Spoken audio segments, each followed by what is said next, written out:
everyone, welcome to another Doctor Who review. This is episode 4 of the new season, season 8, entitled Listen. And the Doctor's asking if evolution has created the perfect hunters, the perfect defence, there must be the perfect hiders. And but if there was a species that had adapted and evolved to be just to be perfect at being hidden, how would we know it exists? And that's the question he's asking in this episode. To which he may or may not have actually gotten an answer. I won't spoil it, even though we're going to put loads of spoilers in this episode anyway. Oh yeah, definitely. But before we go off into individual points and that, we'll start as we always do. What did you think of the episode? Well, as you know, I'm not a huge fan of Moffat, and I actually quite thoroughly enjoyed this one. I loved it. This is my favourite episode of the season so far. And which is funny because a lot of people on Facebook are saying how much they hated this episode, but I honestly just see why. I think the reason why they probably hate it so much was because the fact that it's like homages to the fact that it's once again, this is the thing with Russell T Davies with Moffat. There's what some fans don't like with him is that he either has to place his stamp on everything origin related to the Doctor, or it has to be re-retconned to his vision. Which I kind of understand why fans might be a bit upset with that. But yeah, again, I thought out of all the stuff he has changed or retcon or whatever, I think this was handled the most well. Yeah. I thought this was a really solid episode, and I thoroughly enjoyed it. There's so many great moments in this episode, and I'm really liking where they're going with Danny Pink, or Rupert Pink, as he's known for a short time in this episode. Yeah. I just thought this was a fantastic episode, and I honestly don't know why some people hated it, this one specifically, because it was a pretty damn good episode. Yeah. It had some very solid performances and everything. I didn't understand why the Doctor was wearing a t-shirt with like sparkling stuff on it, but that was, But it's been said a few times that the Doctor's costume isn't going to be the same in every episode. That's something that they've been trying to do, not have him have a set uniform. Like, he's got certain things that he'll always have, but you don't want just like the one thing that identifies with him. I think this has been one of the most, I would say, comparing episodes, I would say, in the entire history of Doctor Who, in some sense, in that basically it really does look at the Doctor's origins secretly, very, very subtly. It's because, I don't know when you picked up on it, but I immediately knew this was looking at the Doctor's origin, was the bit when, obviously when she meets childhood Doctor.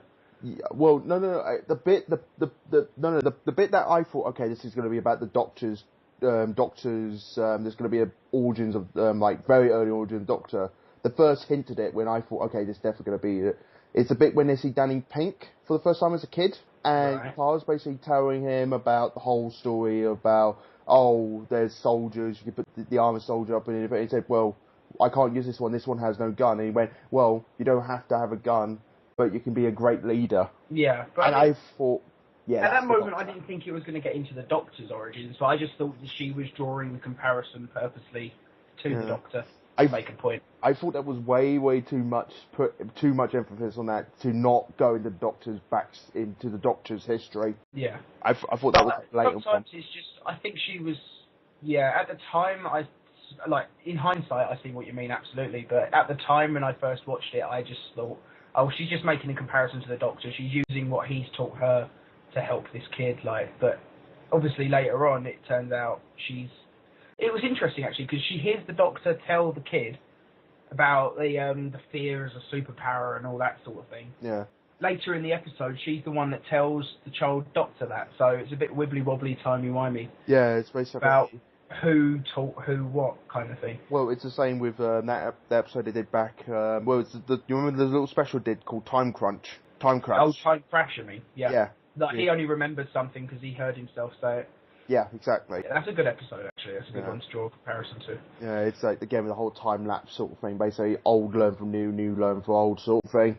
But I think it had a very good thing, because the Doctor was, again, this Doctor seems to have, I would say, a bit of ego. I'd say he's definitely got an ego, And this really came out in this episode because he just couldn't take no for an answer. But basically, he had to know what was outside that door as well towards the end when he got almost sucked out of the airlock. Yeah. He had to know, and like he knew that it was dangerous. That's why he ordered Clara back into the TARDIS. And yeah, definitely he's got an ego. Like he wants to know it all, and he won't take no for an answer kind of thing. Even going to the end of the universe, to the end of time almost, to just get an answer. Yeah, it's interesting though, because there's been a lot of rumours about the Master coming back, as you know. And the last time the Doctor found the Master, it was at the end of the universe. Yeah, of course. And also, you see the Doctor as a kid. The last time we had any information about the Doctor as a kid was that exact same episode where it's about the Master and the Doctor as children looking into the untempered schism, or whatever it's called. It's interesting that there's two huge Master sort of things in this episode. I'm not saying by any means that I believe the Master is actually going to be in the season, but I just think it's interesting to see, considering those rumours are there, how that sort of happened. Yeah. Coleman's performance as well is top performance again. She is nailing these episodes really well. She was fantastic in this episode, definitely. Yeah, I especially love the whole interaction with the character Clara and Danny on the date. Yes, that was a really well put together scene. I really enjoyed the whole the awkwardness of it, and how I don't know. I just really enjoyed it. I thought it captured the awkwardness of a date gone horribly wrong. Tone. Yeah, but it's a different sort of tone that you'd see normally in a Doctor Who sort of thing. Like, I don't know, usually you'd expect, like, from the Amy and Rory relationship, like, people, when you heard, oh, Clara might be having a new love interest, a lot of people are like, oh, I don't want to see a repeat of Amy and Rory.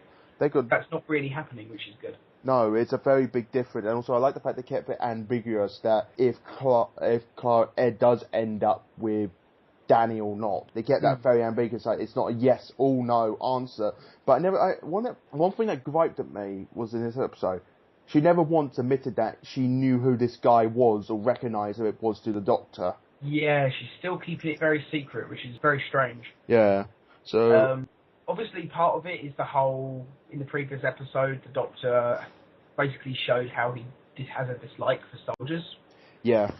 And I'm thinking maybe that's part of what the reasoning behind it is, but at the same time, he also didn't seem to mind the whole Dan the Soldier Man thing with the kid and all that. Yeah. So at the same time, I think she's being wary of the Doctor at this point, because she still doesn't quite know who he is. Yeah. Because obviously he's gone through a really massive change. Like, you think Tennant to Smith wasn't as huge a change as Smith to Capaldi has been. Yeah, this has been like the biggest leap in it, and they really did touch basis on it. I will say one thing about the episode that annoyed me, is that it was just me, or did it feel like it dragged in some places? To me, I thought it was paced perfectly. I loved every second of it, especially the slower moments, because it built tension. It's one of those episodes where it gives you time to think about what's going on, which is good, because I mean, a lot of Doctor Who there's been a pattern forming where it's been running around, not very long scenes. You're running from A to B every episode and a very rushed conclusion, whereas this,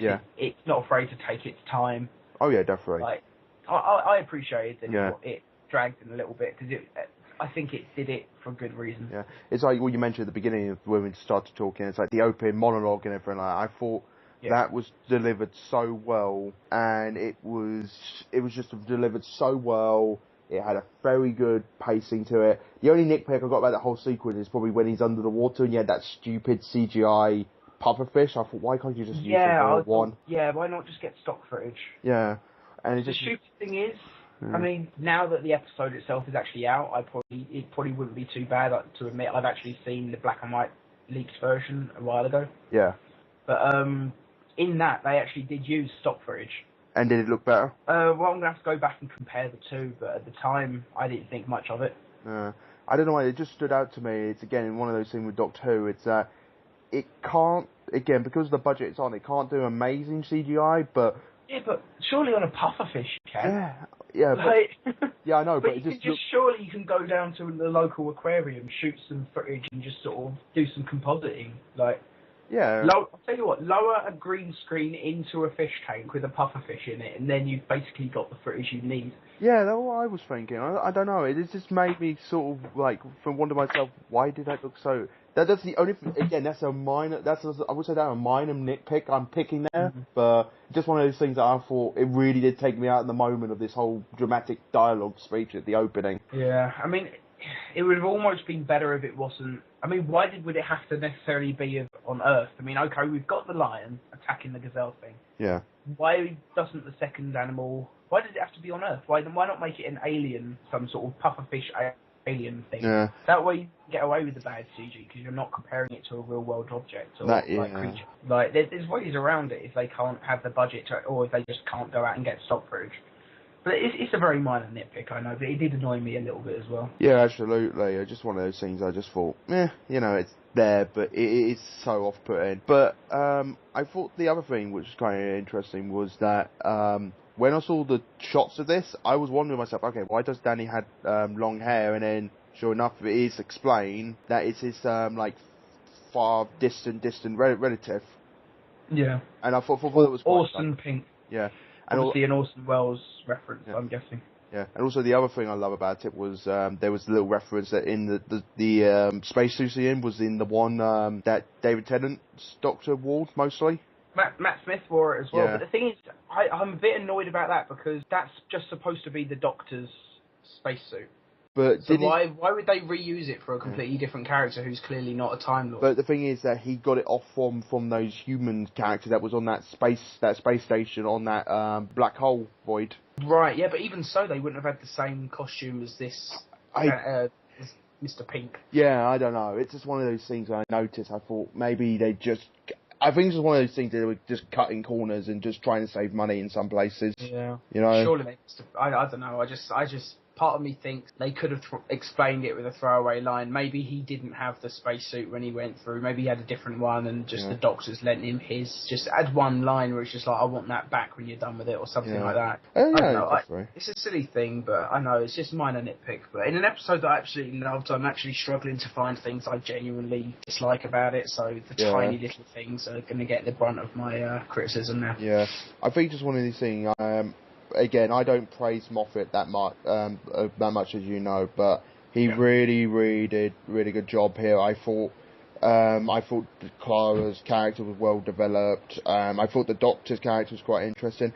Also, I think the whole thing that again this episode has it's intelligent. It's got scary enough moments, and the mooding was light. The supernatural element was good. Even a tiny bit of romantic sort of thing between Danny and Clara, a little bit, but it's pretty much. I thought that was done well. Yeah, I just think there's enough here it was a very well balanced episode. Yeah, I mean, there's one thing as well I'm interested to see. Did you pick up on? Did you notice what the location was where the child doctor was sleeping and crying? Did you notice where that was? That was inside pretty much a farmhouse, wasn't it? Like do you know what? A barn. We've seen it in a previous episode. Was it the family episode? The blood family? No, it's where the war doctor took the moment. Oh, yeah. Basically, you had the line with Clara as well about the never cruel or cowardly thing as well that she says to the child doctor. That's the same line that the war doctor said in Time of the Doctor or Day of the Doctor, whatever the episode was, I forget now. The 50th anniversary special with David Tennant and that. But basically, there's also that throwaway line is, he comes here when he's scared. Yeah. It's interesting that because it's a comparison with the 50th anniversary, like he goes there when he was a child, and when he's got to destroy the Time Lords, he goes there again, takes the moment.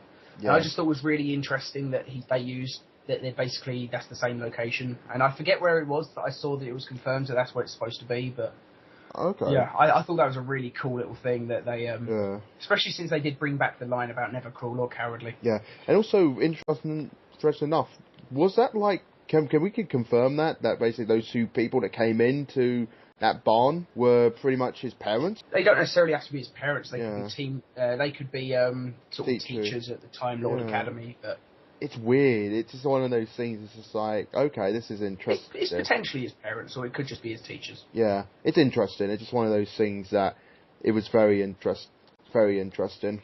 I felt. I know that on the behind-the-scenes documentary thing, they did have a thing where they talked about the Doctor's teachers that have been, or his mentors.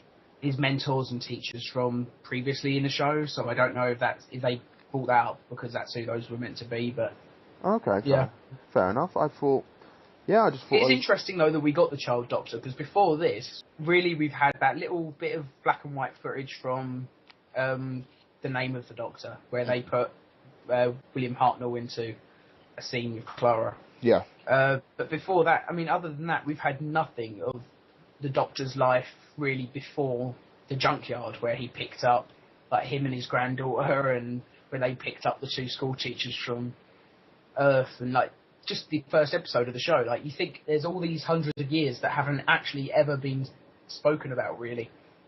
Oh yeah, except for a few nods here and there. Finally, we've got another scene. It's just interesting to me. It is a very interesting comparison to look at, and I do hope they keep going down. I know this season in general, it's been very mixed with the fans, but I've been enjoying this season so far. I really have no gripes, not that many to go with, you know? I think the weakest episode so far has been the Robin Hood one. Oh yeah, that's been the weakest one. I even really enjoyed that. Yeah. But no, Listen has been my favourite episode of the season so far, which is why, if there's nothing else you want to talk about on this episode, it's why I give it a 9.5 out of 10. I'm probably going to have to give it the same, yeah. Well, thank you guys for listening, and be sure to tune in next week for another Doctor Who review. Thank you very much, guys. Goodbye. Hey guys, Joel here reminding you that this video was made possible thanks to our many great patrons. If you want to become a patron and get exclusive comic book cast content, then click the Patreon link below and see how you can help us bring you the content you've come to love. Every little bit helps, and thanks for listening.